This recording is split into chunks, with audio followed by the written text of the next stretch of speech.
जय हिंद दोस्तों स्वागत है आप सबका अपना YouTube channel PC target batch.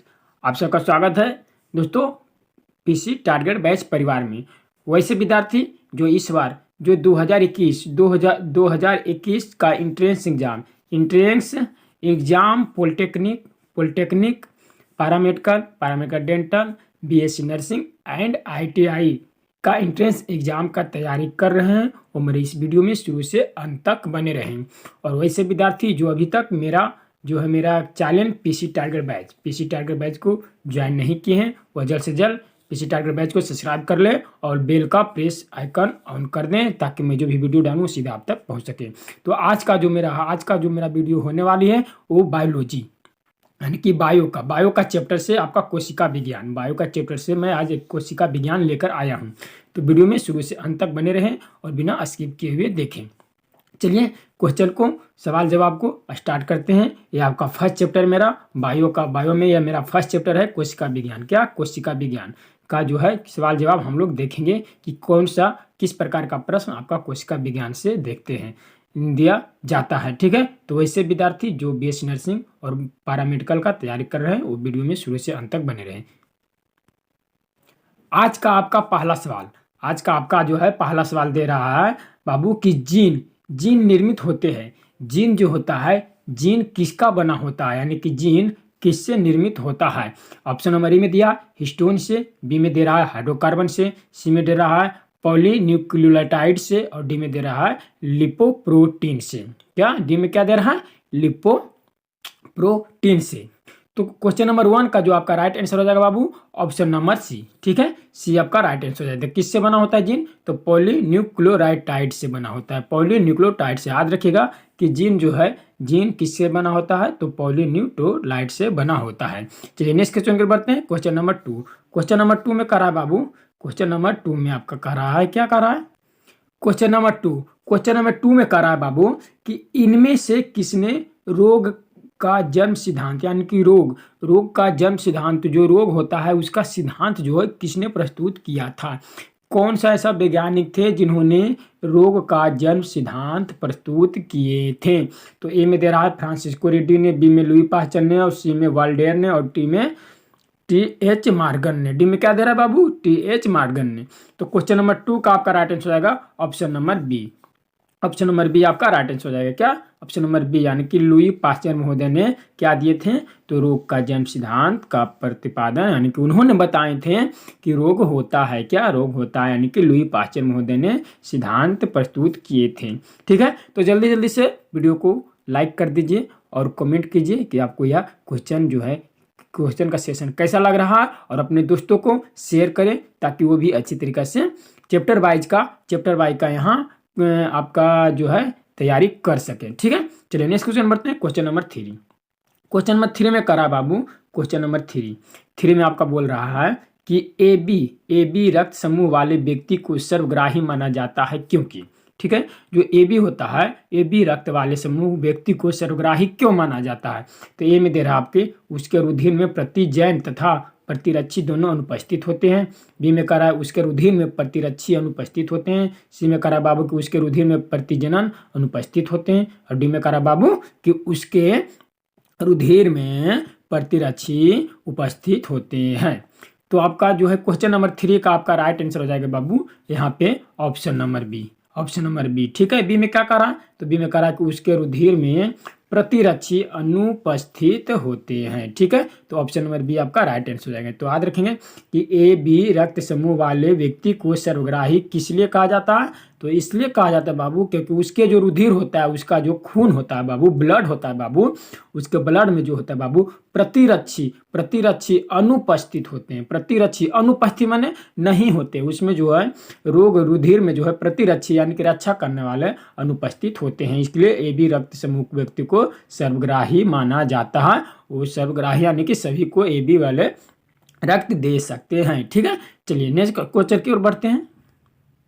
Question number 4 में कह रहा है बाबू, क्वेश्चन नंबर 4 में आपका क्या कह रहा है कि सजीव कोशिका के किस भाग में क्रैश चक्र का घटित होता है। क्रैश चक्र यहाँ बाबू क्रैश चक्र एक घटना होता है जो जितने भी सजीव है उसके किसी न किसी भाग में क्रैब्स चक्र जो है घटित होता है। तो ही पूछ रहा है बाबू कि क्रैब्स चक्र जो है सजीव के किस भाग में जो है क्रैब्स चक्र घटित होता है। तो किस में होता है आइए जानते हैं। ऑप्शन नंबर ए में दिया है आपका हरित लवक में, बी में दिया है श्वेतवर्णी लवक में, सी में दिया है माइटोकॉन्ड्रिया के मैट्रिक्स में और डी में दिया है न्यूक्लियोसोम में। तो क्वेश्चन नंबर 4 का यहाँ पे आपका राइट आंसर हो जाएगा बाबू।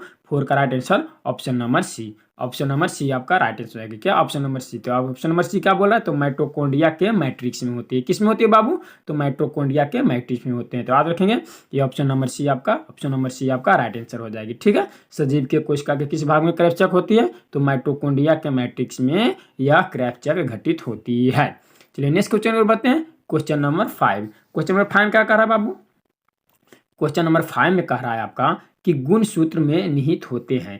गुणसूत्र में क्या होते हैं, गुणसूत्र में क्या पाया जाता है बाबू, ये आपका क्वेश्चन अराइज कर रहा है। तो गुणसूत्र में निहित होते हैं। ए में कह रहा है बाबू कि केवल डीएनए होता है, बी में कह रहा है डीएनए तथा हिस्टोन प्रोटीन होते हैं, सी में कह रहा है डीएनए स्टोन तथा नॉन हिस्टोन प्रोटीन होते हैं और डी में कह रहा है बाबू कि डीएनए तथा हिस्टोन प्रोटीन होते हैं। तो यहाँ क्वेश्चन नंबर 5 का आपका राइट आंसर हो जाएगा बाबू ऑप्शन नंबर सी। ठीक है, ऑप्शन नंबर सी आपका राइट आंसर हो जाएगा। तो ऑप्शन नंबर सी में क्या कह रहा है तो डीएनए स्टोन तथा नॉन हिस्टोन प्रोटीन होते हैं। तो क्या होते हैं तो क्वेश्चन नंबर गुणसूत्र में क्या होते हैं बाबू कि डीएनए भी होते, डीएनए स्टोन होता है तथा नॉन हिस्टोन प्रोटीन होते हैं। तो सी आपका राइट आंसर हो जाएगा। सी आपका क्या हो जाएगी राइट आंसर हो जाएगी। याद रखिएगा कि गुणसूत्र में क्या निहित होते हैं। चलिए नेक्स्ट क्वेश्चन बढ़ते हैं। Question number 6। क्वेश्चन नंबर 6 में क्या कह रहा है क्वेश्चन नंबर 6 में आपका कह रहा है बाबू क्वेश्चन नंबर 6 आपका क्या कह रहा है तो क्वेश्चन नंबर 6 में आपका बोल रहा है 6 में आपका कह रहा है बाबू यहाँ पे कि निम्न में से किसके द्वारा कोशिका में श्वसन तथा ऊर्जा उत्पादन का संचालन होता है। तो निम्न में से किसके द्वारा कोशिका में श्वसन तथा ऊर्जा उत्पादन का संचालन होता है। तो ए में दिया है माइटोकॉन्ड्रिया, बी में दिया है केंद्रक, सी में दिया है जीवद्रद और डी में दिया है गोल्गी काय। और डी में क्या दिया है गोल्गी काय।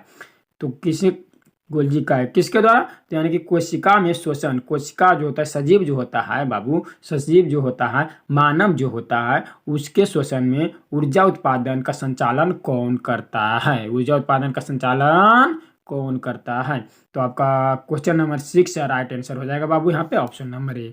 तो कौन करता है बाबू तो माइटोकॉन्ड्रिया करता है। ठीक है, तो माइटोकॉन्ड्रिया करता है क्या करता है तो कोशिका में श्वसन तथा ऊर्जा का उत्पादन संचालन करता है। कौन संचालन करता है तो माइटोकॉन्ड्रिया करता है। ठीक है, तो याद रखेंगे कौन करता है श्वसन तथा ऊर्जा का उत्पादन संचालन यानी कि एक प्रकार का मुखिया ये होता है माइटोकॉन्ड्रिया किसका श्वसन तथा ऊर्जा का। ठीक है, जो संचालन करता है आदान प्रदान करता है वो क्या करता है तो माइटोकॉन्ड्रिया करता है। ठीक है, चलिए नेक्स्ट क्वेश्चन पर बढ़ते हैं। क्वेश्चन नंबर नेक्स्ट की ओर बढ़ते हैं। Question number 7। क्वेश्चन नंबर 7 में कह रहा है बाबू कि आत्महत्या की थैली कहा जाता है। आत्महत्या की थैली कहा जाता है। ए में दिया है तारक काय को, बी में दिया है लाइसोसोम को, सी में दिया है कोशिका द्रव को और डी में दिया है गुणसूत्र को। तो आत्महत्या की थैली किसे कहा जाता है बाबू तो आपका क्वेश्चन नंबर 7 का आपका राइट आंसर हो जाएगा option number B.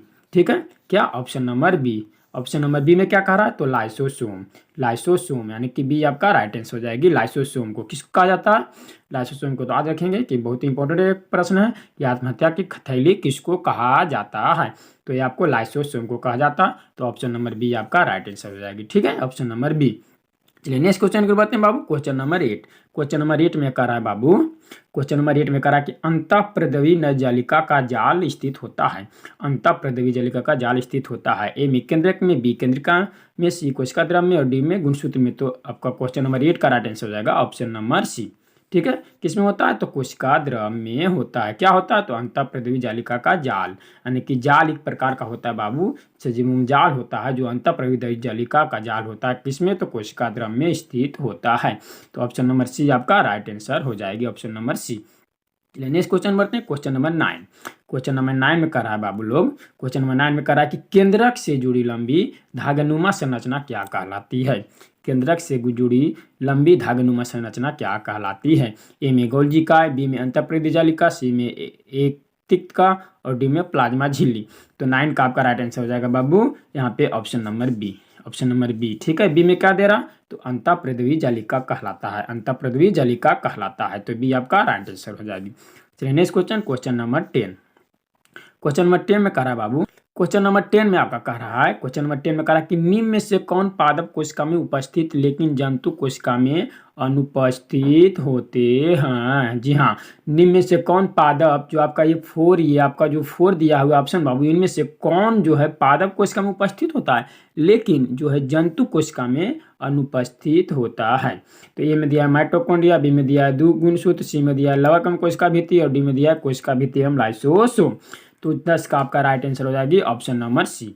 Option number C आपका राइट आंसर हो जाएगी। तो सी में क्या कर रहा है, तो सी में आपका लवक एवं कोशिका जो भित्ति होता है बाबू, ये जो पादप कोशिका में उपस्थित होता है। पादप कोशिका में तो पाया जाता है लेकिन जो है ये जंतु कोशिका में नहीं पाया जाता है। क्या जंतु कोशिका में क्या नहीं पाया जाता है, तो लवक एवं कोशिका भित्ति नहीं पाया जाता है। ठीक है, याद रखेंगे। तो क्वेश्चन नंबर 10 का राइट आंसर क्या हो जाएगा, ऑप्शन नंबर सी हो जाएगा। ठीक है, ऑप्शन नंबर सी। तो क्या नहीं पाया जाता है, तो लवक एवं कोशिका। चलिए next question, question number 11। Question number 11 में कह रहा है बाबू, 11 में कह रहा है कि रक्त समूह ए वाले पिता तथा रक्त समूह ओ वाली माता के लड़कों का रक्त समूह होगा। जी हाँ, बहुत इंपॉर्टेंट क्वेश्चन है।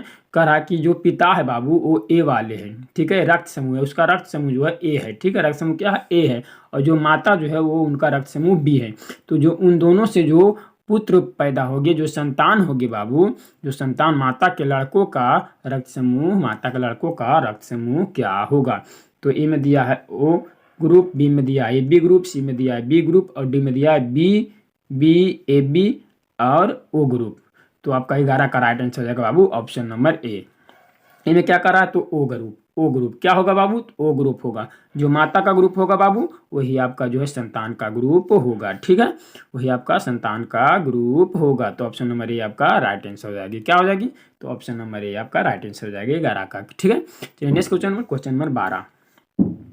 क्वेश्चन नंबर 12 में कह रहा है बाबू, क्वेश्चन नंबर 12 में कह रहा है आपका कि एक न्यूक्लियोटाइड होता है, एक न्यूक्लियोटाइड होता है। ए क्षार प्लस सकरा होता है, बी में कह रहा है सकरा प्लस फॉस्फेट होता है, सी में कह रहा है क्षार प्लस फॉस्फेट होता है और डी में कह रहा है क्षार प्लस सकरा प्लस फॉस्फेट होता है।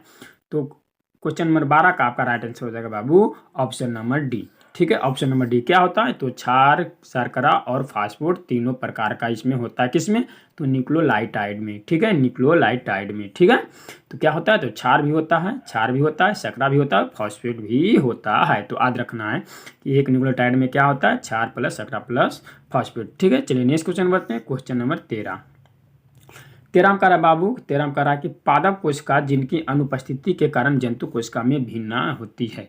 पादप कोशिका जिसकी अनुपस्थिति के कारण जंतु कोशिका में भिन्न होती है। ए में लवक, बी में कोशिका भित्ति, सी में डिप्टोसोम और डी में लाइसोसोम। तो ठीक है, तो 13 का आपका राइट आंसर हो जाएगा बाबू option number D. Option number D का, ऑप्शन नंबर डी में क्या है, तो लाइसोसोम। तो किसका जो है अनुपस्थिति के कारण जो है जंतु कोशिका में भिन्न होती है, तो लाइसोसोम की अनुपस्थिति के कारण जो है जंतु कोशिका में बाबू भिन्नता पाई जाती है। ठीक है, पादप कोशिका से जंतु कोशिका में भिन्नता पाई जाती है। तो किसके कारण, तो लाइसोसोम के कारण। तो ऑप्शन नंबर डी आपका राइट आंसर हो जाएगा, ऑप्शन नंबर डी। चलिए next question, question number 14। Question number 14 में कह रहा है बाबू कि गुणसूत्र की अनुवांशिक इकाई होती है। जी हाँ, गुणसूत्र की अनुवांशिक इकाई क्या होती है। ए में जीन होती है, बी में डीएनए होती है, सी में क्रोमैटिड होते हैं, डी में सेंट्रोमीयर होती है। तो 14 का आपका राइट आंसर हो जाएगा बाबू option number A. Option number A में क्या दे रहा है, तो आपका जीन होती है। क्या होती है, तो जीन होती है। याद रखेंगे कि गुणसूत्र की अनुवांशिक इकाई क्या होती है बाबू, तो जीन होती है। चलिए नेक्स्ट क्वेश्चन बढ़ते हैं। Question number 15। क्वेश्चन नंबर 15 में आपका कह रहा है बाबू, क्वेश्चन नंबर 15 में कह रहा है क्या, 15 में कह रहा है कि मेंडलीफ ने सर्वप्रथम अनुवांशिकता संहिता प्रयोग किए थे। जो मेंडलीफ महोदय थे जो सर्वप्रथम अनुवांशिकता संबंधी प्रयोग किए थे, किस पर किए थे, तो ए में बाबू मनुष्य पर, बी में मटर के पौधे पर, सी में छिपकली पर और डी में चूहा पर। तो बाबू ये आपका राइट आंसर हो जाएगा 15 का option number B. Option number B में क्या है बाबू, तो मटर के पौधों पे किए थे। कौन, तो मेंडलीफ महोदय ने सर्वप्रथम आनुवंशिकता संबंधी प्रयोग किए थे, मटर के पौधे पे किए थे। तो बाबू आप सबको कमेंट सेक्शन में यह बताना है कि मेंडलीफ महोदय ने सर्वप्रथम आनुवंशिकता संबंधी प्रयोग कब किए थे। ठीक है, कब किए थे ये अनुवांशिकता संबंधी प्रयोग का जो है कब किए थे मेंडलीफ महोदय ने मटर के पौधे पर जो किए थे, तो कब किए थे। ठीक है, तो ये आपको कमेंट सेक्शन में बताना है और वीडियो को जल्दी से जल्दी सभी लोग लाइक कर दें जो लाइक नहीं किए हैं। चलिए नेक्स्ट क्वेश्चन बढ़ते हैं। Question number 16। क्वेश्चन नंबर 16 में कह रहा है बाबू आरएनए का मुख्य कार्य है। जी हाँ, आरएनए का मुख्य कार्य है। ए में पाचन क्रिया में सहायता करना, बी में प्रोटीन संश्लेषण में सहायता करना, डी में दोनों और डी में कोई नहीं। तो 16 का आपका राइट आंसर हो जाएगा option number B. Option number B. तो आरएनए का मुख्य कार्य क्या होता है बाबू? तो प्रोटीन संश्लेषण में सहायता करना होता है। तो बी आपका राइट आंसर हो जाएगी। बी आपका राइट आंसर हो जाएगी। ठीक है, याद रखना। चलिए next question, question number 17।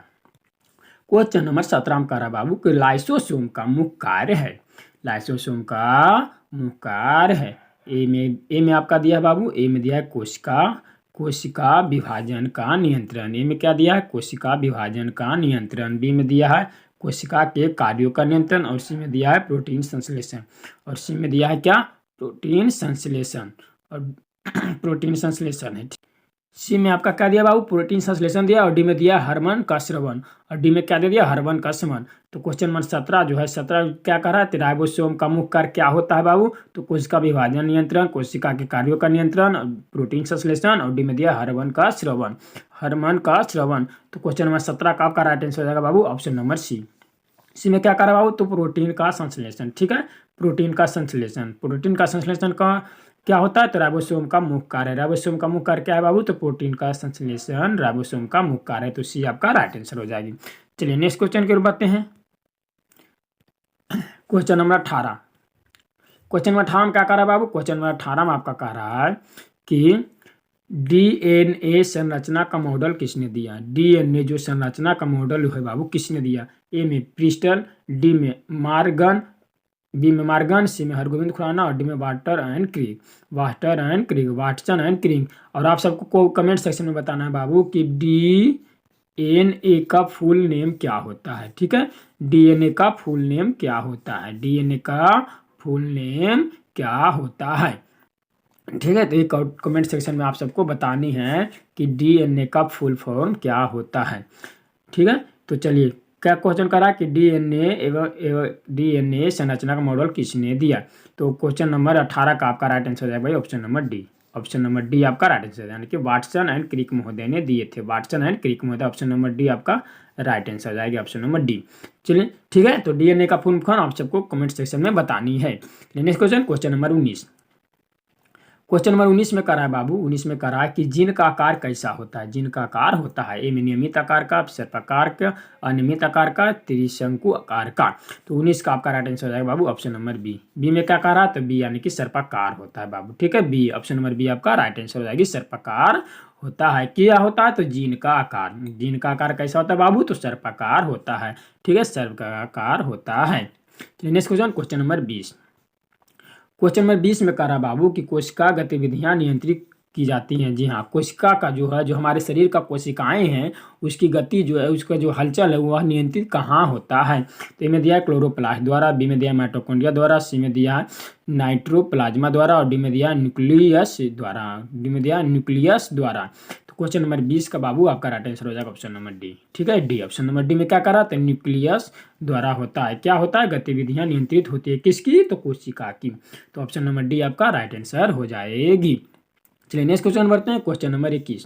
Question number 21 में कह रहा है बाबू, क्वेश्चन नंबर 21 में आपका कह रहा कि पौधे कोशिका का पावर हाउस किसे कहा जाता है? पौधे का जो है कोशिका, पौधा जो होता है बाबू, पेड़ जो होता है, उसका पावर हाउस किसे कहा जाता है? ए में लाइसोसोम, बी में सेंट्रोसोम, सी में राइबोसोम और डी में माइटोकॉन्ड्रिया। और डी में क्या है? माइटोकॉन्ड्रिया। तो क्वेश्चन नंबर 21 का राइट आंसर हो जाएगा बाबू option number D. Option number D. ठीक है, ऑप्शन नंबर डी आपका राइट आंसर हो जाएगा, क्या? माइटोकॉन्ड्रिया। तो माइटोकॉन्ड्रिया को क्या कहा जाता है? तो पौधों का पावर हाउस कहा जाता है। ठीक है, पावर हाउस किसे कहा जाता है? तो माइटोकॉन्ड्रिया को क्या कहा जाता है? तो पौधों का पावर हाउस कहा जाता है माइटोकॉन्ड्रिया को। चलिए नेक्स्ट क्वेश्चन बढ़ते हैं, क्वेश्चन नंबर 22।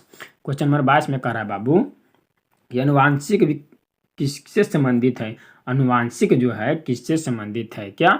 अनुवांशिक जो है, अनुवांशिक किससे संबंधित है? ए में अनुवांशिकता से, बी में रक्तचाप से, सी में पाचन तंत्र से और डी में श्वसन तंत्र से।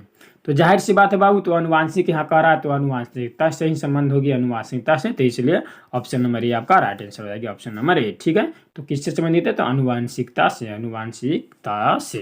ठीक है, चलिए नेक्स्ट क्वेश्चन बढ़ते हैं, क्वेश्चन नंबर 23।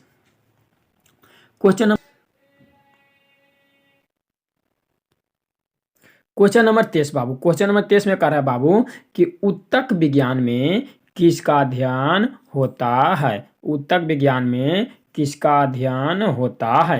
ए में दिया है ऊतक का, बी में दिया है विषाणुओं का, सी में दिया है वायरस का और डी में दिया है कीटाणुओं का। तो जाहिर सी बात है बाबू कि ऊतक विज्ञान यहाँ पूछ रहा है तो इसमें ऊतक का ही अध्ययन किया जाएगा। तो आपका ये आपका राइट आंसर हो जाएगा बाबू। ठीक है, तो किस में किया जाता है, तो ये आपका राइट आंसर हो जाएगा। तो ऊतकों का अध्ययन किया जाता है। ऊतक विज्ञान में किसका अध्ययन किया जाता है, तो ऊतकों का अध्ययन किया जाता है। ठीक है, तो ये आपका राइट आंसर से हो जाएगी। क्या हो जाएगी, ये ऊतकों का अध्ययन कहाँ किया जाता है, तो ऊतक विज्ञान में किया जाता है। चलिए नेक्स्ट क्वेश्चन बताओ बाबू, क्वेश्चन नंबर 24। क्वेश्चन नंबर 24 में करा बाबू, क्वेश्चन नंबर 24 में आपका बोल रहा है कि जेनेटिक्स में किसका अध्ययन किया जाता है। जेनेटिक्स में किसका अध्ययन किया जाता है। ए में करा अनुवांशिकता एवं गुणसूत्र का, बी में करा कोशिका का, सी में करा नेत्र का अध्ययन और डी में क्या करा मांसपेशियों का अध्ययन। तो 24 का आपका राइट आंसर हो जाएगा बाबू ऑप्शन नंबर ए। ठीक है, ऑप्शन नंबर ए में क्या करा, तो अनुवांशिकता एवं गुणसूत्र का अध्ययन किया जाता है। कहाँ, तो जेनेटिक्स में। ठीक है, तो क्वेश्चन नंबर 24 का आपका राइट आंसर हो जाएगा ऑप्शन नंबर ए। ठीक है, ऑप्शन नंबर ए आपका राइट आंसर हो जाएगी। तो क्या कहा जाता है, जेनेटिक्स में किसका अध्ययन किया जाता है, तो अनुवांशिकता एवं गुणसूत्र का अध्ययन किया जाता है। चलिए नेक्स्ट क्वेश्चन बढ़ते हैं। क्वेश्चन नंबर बाबू 25। क्वेश्चन नंबर 25 में आपका कह रहा है, क्वेश्चन नंबर 25 में कह रहा है बाबू क्या, 25 में आपका कह रहा है कि प्रोटीन के निर्माण में आधारभूत इकाई होते हैं। जी हाँ, बहुत ही इंपॉर्टेंट क्वेश्चन है ये कि प्रोटीन जो हम लोग का शरीर में बनता है उसके निर्माण में आधारभूत यानी कि महत्वपूर्ण इकाई कौन सी होती है। ए में कह रहा है अमीनो अम्ल, बी में कह रहा है डीएनए, सी में कहा आरएनए और डी में कह रहा है नाइट्रोजन बेस। तो आपका 25 का राइट आंसर हो जाएगा बाबू ऑप्शन नंबर क्या, ऑप्शन नंबर ए। ठीक है, ऑप्शन नंबर ए यानी कि अमीनो अम्ल की जो है आधारभूत इकाई होता है। ठीक है, प्रोटीन के निर्माण में आधारभूत इकाई किसका होता है, तो अमीनो अम्ल का होता है। चलिए नेक्स्ट क्वेश्चन बढ़ते हैं बाबू, क्वेश्चन नंबर 26। क्वेश्चन नंबर 26 में आपका कह रहा है बाबू, क्या कह रहा है, क्वेश्चन नंबर 26 में कह रहा है कि किस प्रकार की कोशिकाओं में बड़ी रचनानी पाई जाती है। ए में जंतु कोशिका, बी में पादप कोशिका, सी में प्रोटैक्टिक कोशिका और डी में सभी यूरिकैटिक कोशिकाओं में। तो 26 का आपका राइट आंसर हो जाएगा बाबू option number B, option number B यानी कि बी क्या कह रहा है, तो पादप कोशिका में। ठीक है, किसमें, तो पादप कोशिका में जो कह रहा है सबसे बड़ी राजधानी से क्या, सबसे बड़ी राजधानी कहाँ पाया जाता है, तो पादप कोशिका में पाया जाता है। तो आपका बी, ऑप्शन नंबर बी आपका राइट आंसर हो जाएगा क्या, ऑप्शन नंबर बी। ठीक है, चलिए नेक्स्ट क्वेश्चन बढ़ते हैं, क्वेश्चन नंबर 27। क्वेश्चन नंबर 27 में कह रहा है बाबू, 27 में कहा कि centre of DNA fingerprint and diagnostic स्थित है। सेंटर ऑफ डीएनए जो है बाबू, सेंटर ऑफ डीएनए यानी कि डीएनए जो है फिंगरप्रिंट एंड डायग्नोस्टिक स्थित है। ए में दिल्ली में, बी में चेन्नई में, सी कोलकाता में, डी हैदराबाद। तो 27 का राइट आंसर हो जाएगा बाबू ऑप्शन नंबर डी। ठीक है, कहाँ स्थित है, तो ऑप्शन नंबर डी यानी कि हैदराबाद में स्थित है। कहाँ, हैदराबाद में। क्या, तो centre of DNA, centre of DNA यानी कि डीएनए का जो सेंटर है कहाँ, डीएनए फिंगरप्रिंट का सेंटर कहाँ है, तो हैदराबाद में है। याद रखें कि ऑप्शन नंबर डी आपका राइट आंसर है। चलिए next question, question number 25 sorry question number 28। ये क्वेश्चन नंबर 27 था बाबू, ये क्वेश्चन नंबर आपका 28 में कह रहा है बाबू, 28 में कह रहा है कि जंतु कोशिका के सबसे बाहरी घेरे को क्या कहते हैं। जंतु कोशिका के सबसे बाहरी घेरे को कहते हैं। ए में कोशिका भित्ति, बी में कोशिका झिल्ली, सी में टेनोप्लास्ट और डी में केंद्रक। तो 28 का आपका राइट आंसर हो जाएगा बाबू ऑप्शन नंबर बी। ठीक है, ऑप्शन नंबर बी आपका राइट आंसर हो जाएगा। कोशिका झिल्ली कहते हैं, क्या कहते हैं, तो कोशिका झिल्ली कहते हैं। क्या, जंतु कोशिका में सबसे बाहरी घेरे को क्या कहते हैं, तो कोशिका झिल्ली कहते हैं। चलिए नेक्स्ट क्वेश्चन बढ़ते हैं बाबू, क्वेश्चन नंबर 29। क्वेश्चन नंबर 29 में कह रहा बाबू कि वैसे जीव जिसमें केंद्रक के जिले नहीं पाई जाती है, जो केंद्रक के जिले, केंद्रक वैसे जीव जिसमें केंद्रक के जिले नहीं पाई जाती है कहलाते हैं। ए में कह रहा है आपका, ए में क्या कह रहा है बाबू, ए क्वेश्चन नंबर ए। ठीक है, क्वेश्चन नंबर ए में कह रहा है बाबू, क्वेश्चन नंबर ए में कह रहा है, क्वेश्चन नंबर 29 में क्या कह रहा है बाबू, ऑप्शन नंबर ए में कह रहा है कि अनुवांशिक जीव का, बी में कह रहा है द्विगुणित जीव का और सी में कह रहा है यूकैरियोटिक का और डी में कह रहा है प्रोकैरियोटिक का। तो क्वेश्चन कह रहा था कि वैसे जीव जिनमें केंद्रक के जिले नहीं पाई जाती है। तो केंद्रक के जिले किसमें नहीं पाए जाते बाबू, तो क्वेश्चन नंबर 29 का आपका राइट आंसर हो जाएगा बाबू ऑप्शन नंबर सी। ठीक है, ऑप्शन नंबर सी आपका राइट आंसर हो जाएगी। यानी कि यूकैरियोटिक में जो होता है केंद्रक के जिले नहीं पाए जाते, किस में नहीं पाई जाती हैं, तो यूकैरियोटिक में। ठीक है, यूकैरियोटिक में जो है नहीं पाई जाती है। तो ऑप्शन नंबर सी आपका राइट आंसर हो जाएगी। चलिए नेक्स्ट क्वेश्चन बढ़ते हैं, क्वेश्चन नंबर 30। क्वेश्चन नंबर 30 में कह रहा बाबू, क्वेश्चन नंबर 30 ये आप आज का लास्ट सवाल है, आज का लास्ट ये सवाल आपका है कोशिका विज्ञान के चैप्टर से। तो क्वेश्चन नंबर 30 का कह रहा बाबू कि डीओ केंद्रक में, दो केंद्रक में करा है, दो केंद्रक में पाए जाने वाले गाढ़े द्रव को क्या कहते हैं, यानी कि दो केंद्रक में जो है बाबू, दो केंद्रक में पाए जाने वाले गाढ़े द्रव को क्या कहते हैं, मिकोसी कारक कहते हैं, मैट्रिक्स कहते हैं, केंद्रीय द्रव कहते हैं और डी में स्टोमा कहते हैं, और डी में स्टोमा कहते हैं। तो दो केंद्रक में पाए जाने वाले गाढ़े द्रव को क्या कहते हैं, तो क्वेश्चन नंबर 30 का बाबू आपका राइट आंसर हो जाएगा ऑप्शन नंबर सी।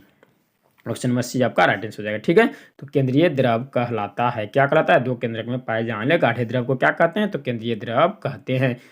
चलिए आज इतना ही बाबू, फिर मैं नेक्स्ट वीडियो में नेक्स्ट चैप्टर लेकर आऊँगा आप सबके लिए। आपको मैं जितना क्वेश्चन कराया हूँ बाबू, उससे ज़्यादा आपका कोशिका विज्ञान का जो है लेसन से पार्ट से आपको क्वेश्चन अराइज नहीं करेगी। ठीक, क्वेश्चन अराइज नहीं करेगी। तो जब तक लिए नमस्कार, जय हिंद।